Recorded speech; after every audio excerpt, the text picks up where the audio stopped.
Hey guys, welcome to your final week of our architecture unit. This has been a really long unit and I hope you've had fun and learned a lot of new things. This week I'm going to be showing you some different ways you can decorate your city that you created, okay?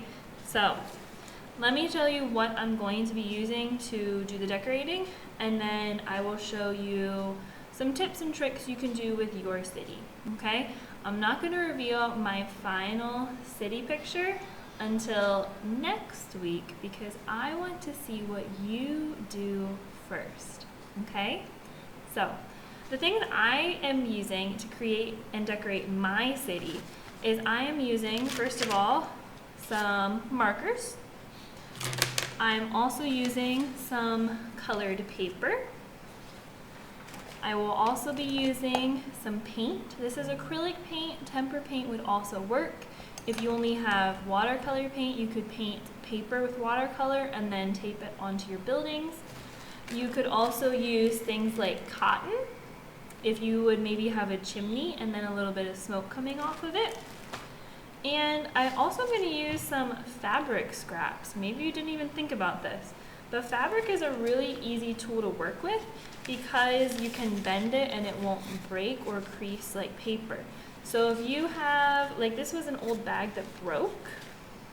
So if you have something like that, you could use this to decorate a house. I might be using this as part of my tree because it's already green, okay? This was an old piece of fabric from an old shirt that kind of got gross, so we cut it up to use it for something.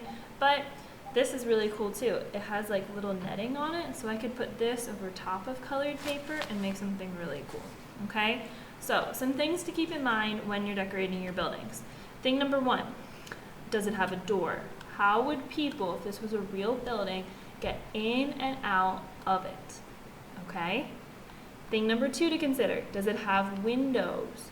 Now, when you're drawing a house, you only draw your windows on the front because that's all you can see.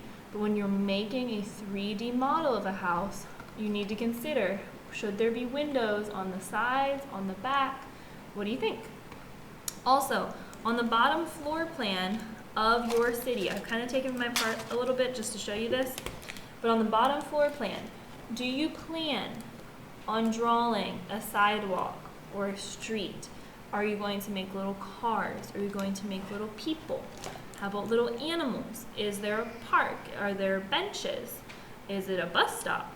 Okay, what are you adding to your city, your neighborhood, to make it really a cool place that people would want to live in? Okay. Also, how is it staying together?